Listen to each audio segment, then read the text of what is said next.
வணக்கம். TNPSC general English அதில் part பியில் போயம். ஸோ அது ரொம்ப இம்பார்ட்டன்ட். அந்த போயமில் one of the poem going for water. அதுதான் பார்க்க போகிறோம். கோயிங் ஃபார் வாட்டரில் என்ன மாதிரி டைப் கொஷின்ஸ் கேட்கலாம் அப்படின்னா, ஒன்று அப்ரிசியேஷன் கொஸ்டின்ஸ், அதாவது ஃபிகர் ஆஃப் ஸ்பீச் அந்த மாதிரிப்பட்ட கொஷின்ஸ். இன்னொன்று காம்ப்ரிஹென்ஷன் கொஸ்டின்.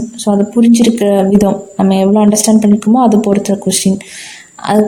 அதுக்கப்புறம் ஆத்தர் பற்றின கொஷின்ஸ், அவருடைய நேஷ்னாலிட்டி என்ன, அவரோட டைம் பீரியட்ஸ், அந்த மாதிரிப்பட்ட கொஷின்ஸ். இல்லைன்னா இந்த லைன், அதில் ஏதாவது லைன் கொடுத்து இது எந்த போயம், இந்த மாதிரியான கொஷின்ஸ் கேட்கலாம். பாசிபிளாக என்ன மாதிரியான கொஷின்ஸ் கேட்கலாம், நம்ம எந்த மாதிரி எந்த ஆங்கிளெல்லாம் ப்ரிப்பேர் ஆகலாம் அப்படின்னு ஒரு பாசிபிளாக நான் கலெக்ட் பண்ணதான் நான் இப்போ ஷேர் பண்ண போகிறேன். ஃபர்ஸ்ட் இந்த கோயிங் ஃபார் வாட்டர் இது எழுதினது யார் அப்படின்னு பார்க்கலாம். எழுதினது ராபர்ட் ஃப்ராஸ்ட். ராபர்ட் ஃப்ராஸ்ட் எந்த டைம் பீரியடில் உள்ளவர் அப்படின்னா 1874 to 1963. 1874 to 1963. அவரோட நேஷ்னாலிட்டி பார்த்தீங்கன்னா இவர் ஒரு American poet. USA nationality. And Robert ஃப்ராஸ்டோட நேஷ்னாலிட்டி ரொம்ப இம்பார்ட்டன்ட். நிறைய கொஷின் பேப்பரில் பார்க்கலாம் ராபர்ட் ஃப்ராஸ்டோட நேஷ்னாலிட்டி. அது ரொம்ப இம்பார்ட்டன்ட். அண்ட் அவரோட அதர் ஒர்க், இதை தவிர வேறு என்ன இம்பார்ட்டன்ட் புக்ஸ் போயம்ஸ் எழுதியிருக்காரு அப்படின்னு பார்த்தீங்கன்னா, boy's will, north of Boston, after apple picking, the oven bird, the road not taken. Road not taken ரொம்ப ஃபேமஸ். இதெல்லாம் தான் அவரோட அதர் போயம்ஸ். அண்ட் இந்த போயமில் இருக்கக்கூடிய டஃப் வேர்ட்ஸ் பார்க்கலாம். அதில் பெயில், நான் முடிஞ்ச அளவுக்கு கலெக்ட் பண்ணியிருக்கேன். பெயில் அப்படின்னா ஒரு தண்ணி கோடுறதுக்கு யூஸ் பண்ணக்கூடிய ஒரு வெசல் தான் பெயில். அண்ட் ப்ரூக், ப்ரூக்குங்கிறது ஒரு ஸ்மால் ஸ்ட்ரீம், ஒரு நீரோடை. And loath, unwilling to do something, நம்ம பிடிக்காத ஒரு விஷயம், நம்ம தயாராக இல்லாத விஷயம், இதெல்லாம் loath. And woods forest. Dawn, morning. டானுக்கு கரெக்டான ஆப்போசிட் வேர்ட் பார்த்தீங்கன்னா டஸ்க், ஈவினிங். அண்ட் பேரன், பேரன்னா எம்டியாக இருக்கிறது. பவுனா ஸ்மால் பிரான்ச். ட்ரீல ஸ்மால் பிரான்ச்சஸ் எம்டியாக இருக்கும். இது எப்போ இருக்கும், அந்த ஆட்டம் சீசனில் அந்த மாதிரி இருக்கும். அப்புறம் நோம்ஸ். இதில் ஜி சைலண்ட், அண்ட் நோம்ஸ் அப்படிங்கிறது டார்ஃப். குள்ளம். அதுதான் அது குறிக்குது. நெக்ஸ்ட் இந்த போயமில் இருக்க ஃபிகர் ஆஃப் ஸ்பீச் பார்க்கலாம். ஃபிகர் ஆஃப் ஸ்பீச்சில் ஃபர்ஸ்ட் அலிட்ரேஷன். இந்த போயமில் நிறைய அலிட்ரேஷன் இருக்குது. அலிட்ரேஷனுங்கிறது நம்ம கிட்டத்தட்ட தமிழில் மோனை அந்த மாதிரி சொல்கிற மாதிரி. ஃபஸ்ட்டு லெட்டர் அந்த வேர்ட்ஸ்க்கு சேமாக இருந்ததுன்னா அது அலிட்ரேஷன். ஜஸ்ட் ஒரு எக்ஸாம்பிள் பார்த்தீங்கன்னா, the well was dry beside the door. D D சேமாக இருக்குது லெட்டர். ஸ்டார்டிங் லெட்டர் சேமாக இருக்குது. அது அலிட்ரேஷன். நான் பாசிபிளாக அலிட்ரேஷன் இருக்க லைன்ஸில் எழுதியிருக்கேன். எக்கச்சக்கமான அலிட்ரேஷன் இருக்கும், நீங்கள் பார்த்தாலே உங்களுக்கு தெரியும். Next simile. இந்த போயமில் சிமிலி இருக்கா அப்படின்னா இருக்குது. Like gnomes that he does from moon, like pearls and our silver plate. அதில் சில்ட்ரனை நோம்ஸ் ஆட்டும். அந்த போயம் தெரிஞ்சால் நமக்கு தெரியும். அந்த சில்ட்ரனை நோம்ஸ், அதை டார்ஃப் ஆட்டும். அந்த வாட்டர் விழுறது, அதை பேர்ல்ஸ் மாதிரி இருக்குது. அப்படி கம்பேர் பண்ணியிருக்காங்க. அண்ட் லைக் அப்படிங்கிற வேர்டு வச்சு கம்பேர் பண்ணியிருக்காங்க. இங்கே சிமிலி இருக்குன்னு சொல்லலாம். சிமிலி இருக்கா இல்லைன்னு பார்க்குறதுக்கு ரெண்டே விஷயம் செக் பண்ணால் போதும். ஒன்று மெயின் அந்த லைக் ஆஸ் அப்படிங்கிற வேர்ட். இன்னொன்று அங்கே கம்பேரிசன் இருக்கான்னு பார்க்கணும். கம்பேர் பண்ணியிருக்காங்களா, அண்ட் லைக் ஆஸ் இருக்கா, அந்த மாதிரி வேர்ட்ஸ் இருக்கான்னு பார்க்கணும். அப்படி இருந்ததுன்னா சிமிலின்னு சொல்லலாம். And metaphor, like pearls and our silver blade. இதில் சில்வர் பிளேட் அப்படிங்கிற ஒரு வேர்ட் இருக்குது. அதே லைனில் சிமிலியும் இருக்குது, மெட்டஃபரும் இருக்குது. Silver blade. அந்த வாட்டர் மூன் லைட்டில் ஷைன் ஆகிறது தான் சில்வர் அப்படின்னு சொல்லியிருக்காங்க. சில்வர் பிளேட் அப்படிங்கிறது சொல்லியிருக்காங்க. இங்கே அந்த வாட்டரை வச்சு தான் கம்பேர் பண்ணியிருக்காங்க. அண்ட் இங்கேயும் கம்பேரிசன் இருக்குது, பட் அங்கே லைக் ஆஸ்ங்கிற வேர்டு யூஸ் பண்ணாமல் சொல்லியிருக்காங்க.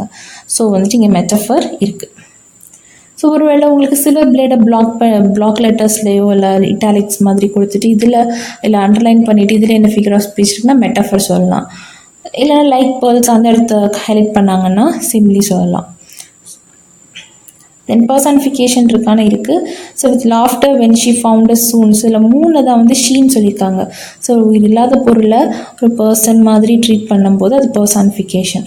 மூணு இங்கே ஷீன்னு சொல்லியிருக்கனால இங்கே பர்சானிஃபிகேஷன் இருக்குது. அண்ட் அனஃபோரா இருக்குது. ஒரு 2 லைன் பார்த்தீங்கன்னா ஒரே வேர்ட்னால ஸ்டார்ட் ஆகுது. பிகாஸ் அப்படிங்கிற ஒரே வேர்ட்னால ஸ்டார்ட் ஆகுது. Because the autumn eve was fair, because the field were ours. ஒரே வேர்ட்னால ஸ்டார்ட் ஆகிற லைன் இருக்குது அப்படின்னா அது அனஃபோரா. ஸோ அடுத்து ஒனமட்டோஃபியா இங்கே இருக்குது. ஸோ சவுண்டிங் வேர்ட்ஸ் நம்ம போன வீடியோ பார்த்துருப்போம். சவுண்டிங் வேர்ட்ஸ் சப்தங்கள் சம்மந்தப்பட்ட வார்த்தை வந்து அது ஒனமட்டோஃபியா. ஸோ இங்கே என்ன சப்தம் சம்மந்தமான வார்த்தை இருக்குது அப்படின்னா டிங்லிங். ஸோ அதாவது சின்ன ரிங்கிங் சவுண்டு மாதிரி. ஸோ டிங்லிங் அப்படிங்கிற சவுண்ட் இருக்குது. ஸோ அது ஒனமட்டோஃபியா. அப்போ ரைமிங் ஸ்கீம் இந்த போயம் பார்த்தீங்கன்னா ஏபிசிபி ஸ்கீமில் இருக்குது. நம்ம வெரிஃபை பண்ணிக்கலாம். ஸோ இந்த போயம் பார்த்தோம் அப்படின்னா so door, can, house, ran. So door வந்து ஏ, கேன் வந்து வித்தியாசமான சவுண்ட் இருக்குது, டோர் மாதிரி இல்லை. ஸோ பி போட்டுக்கலாம். ஹவுஸ் அகெயின் டோர் மாதிரியும் இல்லை, கேன் மாதிரியும் இல்லை, ஸோ வித்தியாசமாக இருக்குது, இன்னும் சி போட்டுக்கலாம். அண்ட் ரேன் வந்து கேன் மாதிரி இருக்குது. ஸோ கேனுக்கு பி போட்டுருந்தோம், ஸோ அதே தூக்கி ரேனுக்கும் போட்டுக்கலாம். ஸோ நமக்கு ஏபிசிபி ஸோ அப்படிங்கிற ஸ்கீமில் இந்த கோயிங் ஃபார் வாட்டர் போயம் இருக்குது. ஸோ நெக்ஸ்ட் வந்து இந்த போயமில் நம்ம அண்டர்ஸ்டாண்டிங் ஏற்ற மாதிரி அண்டர்ஸ்டாண்டிங் பொறுத்து என்ன மாதிரி கொஷின்ஸ் கேட்கலாம் அப்படின்னு பார்க்கலாம். ஸோ அதுக்கு முன்னாடி இந்த போயம் பற்றின ஒரு ஜிஸ்ட்டை பார்த்துட்டு வந்துடலாம். ஸோ இந்த போயமில் பார்த்தீங்கன்னா இதில் சில்ட்ரன் அதான் மென்ஷன் பண்ணியிருப்பாங்க. இந்த சில்ட்ரன் தான் அதில் மெயின் கேரக்டர். இந்த சில்ட்ரனோட வீட்டு பக்கத்தில் ஒரு கிணறு இருக்குது. ஸோ அந்த கிணறுல வந்து தண்ணி வத்திருச்சு. ஸோ அவங்களுக்கு இப்போ தண்ணி வேணும். ஸோ அந்த தண்ணிக்காக அவங்க ஒரு ஃபாரஸ்ட், ஒரு காட்டுக்குள்ளே போகிறாங்க.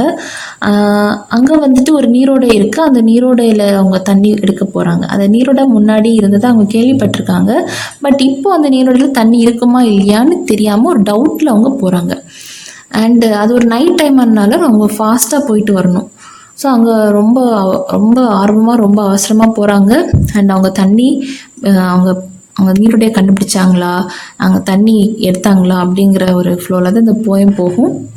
பட் ஃபைனலாக பார்த்தீங்கன்னா அந்த ப்ரூக்லேயுமே அங்கே தண்ணி வந்துட்டு ரொம்ப ரொம்ப கம்மியாக இருக்கும். ரொம்ப கொஞ்சம் தண்ணி தான் இருக்கும். ஸோ ஃபைனலாக அவங்க ஆக்சுவலாக கன்க்ளூஷனில் வெளிப்படையாக சொல்லியிருக்க மாட்டாங்க. பட் நம்ம புரிஞ்சுக்கலாம், அங்கே அவங்க தேடி போன தண்ணி வந்து அந்த நீரோடையிலையும் இல்லை. ஸோ அப்படிங்கிறது தான் அந்த போயமோட எண்டிங். ஸோ இதில் அண்டர்ஸ்டாண்டிங் பேஸ்டு கொஷின்ஸ் இந்த மாதிரி கேட்கலாம். Where is the well. So அந்த வெல் எங்கே இருந்துச்சு, அந்த பிசைட் த டோர்னு அந்த போயமில் இருக்கும். அதாவது பிசைட் த டோர்னால் வீட்டு பக்கத்தில். அண்ட் ஹவுஸ் த வெல் வந்து ட்ரையாக இருந்துச்சு. அது அண்ட் சில்ட்ரன் வந்து பெயில் அண்ட் கேன் எடுத்துகிட்டு எங்கே போனாங்க, ப்ரூக்குக்கு போனாங்க, நீரோடைக்கு போனாங்க. அண்ட் எதுக்கு போனாங்க, தண்ணி எடுக்க போனாங்க, ஃபிட்ச் வாட்டர். அண்ட் ஏன் அந்த வெல் ட்ரையாக இருந்ததுன்னா அது ஆட்டம் சீசன். ஸோ அந்த சீசன்னால அது try. Who found them soon. So அந்த மூன் வந்து அவங்க மூனை பார்த்தாங்க. பட் அந்த போய்ட்டு எப்படி எழுதியிருப்பாங்கன்னா நிலா வந்து இவங்களை கண்டுபிடிச்சது மாதிரி எழுதியிருப்பாங்க. அண்டு ஷீ வந்து யாரை குறிக்கும் அப்படின்னா நம்ம ஆல்ரெடி பார்த்துருந்தோம். அந்த ஷீங்கிறது மூனை குறிக்கும். ஸோ மூணு தான் அவங்க எப்படி சொல்லியிருப்பாங்க.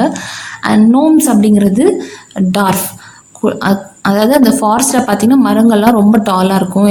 இவங்க சில்ட்ரன்லாம் ரொம்ப குட்டி குட்டியாக இருப்பாங்க. ஸோ அந்த வுட்டில் அந்த காட்டுக்குள்ளே இருக்கும்போது இவங்க வந்து குள்ளர்கள் மாதிரி அவங்க ஃபீல் பண்ணுவாங்க. ஸோ அதான் எழுதியிருக்காங்க. அண்ட் அந்த நீரோடையில் இருக்க தண்ணி வந்து எப்படி இருந்ததுன்னா pearls. So drops were like pearls. And ஏன் சில்வர் பிளேடுன்னு சொல்லியிருக்காங்கன்னா அது மூன் லைட்டில் பட்டு அது ஷைன் ஆகிறதுனால சில்வர் பிளேடுன்னு சொல்லியிருக்காங்க. அண்ட் பேரன் பவுனா என்ன, ஸோ ஆல்ரெடி பார்த்தோம். சின்ன சின்ன பிரான்ச்சு, ட்ரீயில் இருக்கக்கூடிய பிரான்ச்சஸ் எல்லாம் இல்லாமல் இருக்கிறது, எம்டியாக இருக்கிறது. அண்ட் இதில் ஆமாம் இந்த ஃபிகர் ஆஃப் ஸ்பீச் இதுவும் நீங்கள் இன்க்ளூட் பண்ணிக்கலாம். We ran as if to meet the moon. நம்ம அந்த ஃபிகர் ஆஃப் ஸ்பீச் இன்ட்ரோ வீடியோலேயே சொல்லியிருப்போம். We ran as if to meet the moon. இதில் ஹைப்பர் போல் இருக்குது. என்னென்னா கொஞ்சம் மிகைப்படுத்தி பேசுகிறது. ஃபாஸ்ட்டாக போனோம் அப்படின்னு சொல்கிறத இந்த நிலாவை மீட் பண்ணுறதுக்கு போகிற மாதிரி போகணும். நிலாவை மீட் பண்ணுறது அப்படிங்கிறது முடியாத ஒரு காரியம். Not possible. ஆனால் அது பாசிபிள் மாதிரி பேசுகிறது. ஸோ இதுதான் வந்துட்டு ஹைப்பர் போல் சிலபஸில் அந்த இது இருக்காது. பட் 1 or 2 பாயிண்ட்ஸில் ஹைப்பர் போல் இருக்குனால அது கேட்கலாம். ஸோ இதையும் நோட் பண்ணிக்கோங்க. அண்ட் இந்த மாதிரி காம்ப்ரிஹென்ஷன் கொஸ்டின்ஸ் பாசிபிளாக கேட்கலாம். பட் இதை தவிர்த்து லைக் இந்த மாதிரி ஒரு பேட்டர்ன் கேட்கலாம். ஸோ ஒரு 4 லைன் கொடுத்து இதில் எது ராபர்ட் ஃப்ராஸ்டோட லைன் அப்படின்னு கேட்கலாம். ஸோ அப்படி கேட்கும்போது நமக்கு இப்போ பார்த்தீங்கன்னா with 60 seconds worth of distant run of childish days is upon me, my manhood is cast, but once within the wood we passed is waiting its time to share. So இதில் maybe இந்த போயமோட background கொஞ்சம் தெரிஞ்சிருந்தால் நம்ம அதை ஈஸியாக spot பண்ணிடலாம். ஏன்னா Robert frost வந்து going for water எழுதியிருக்காரு. கோயிங் ஃபார் வாட்டரில் என்ன மாதிரி லைன் வரும், அது என்ன தீம் அப்படின்னு கொஞ்சம் கெஸ் பண்ணாலும் நம்ம எழுதிடலாம். ஏன்னா அதில் but once within the wood we passed. So wood அப்படிங்கிறது அந்த ஃபாரஸ்ட்டில் வருது. ஸோ அப்படிங்கிறத வச்சு நம்ம கெஸ் பண்ணி எழுதிக்கலாம். ஸோ இந்த மாதிரி கூட ஒரு பேட்டர்ன் கேட்பாங்க. அண்ட் இங்கே who among the following poet is not from England. So இந்த மாதிரி கேட்கலாம். ஸோ டேரெக்டாக இவங்க எந்த நேஷ்னாலிட்டி கேட்குறது பதிலாக இதில் யார் இங்கிலாண்டில் சேர்ந்தவங்க இல்லை அந்த மாதிரி கேட்கலாம். ஸோ ராபர்ட் ஃப்ராஸ்ட் அமெரிக்கான்னு தெரிஞ்சால் நம்ம இது ஈஸியாக பண்ணிடலாம். அண்டு அது மாதிரி போயம். ஸோ ஒரு பர்டிகுலர் லைன் கொடுத்து இது எந்த போயமில் இருக்குது அப்படின்னு கேட்கலாம். ஸ்லிண்டர் டிங்லிங் ஃபால் தட் மேட், எந்த போயமில் இருக்குது அப்படின்னா கோயிங் ஃபார் வாட்டர். ஸோ இந்த மாதிரி பேட்டர்னில் கூட கொஷின் வரலாம். ஸோ இதுதான் going for water. So poem நீங்கள் ஒன்ஸ் நீங்கள் ரீட் பண்ணுங்கள். ஸோ நான் ஃபைனலாக இந்த போயமை ஒன்ஸ் ரீட் பண்ணி முடிச்சிடுறேன்.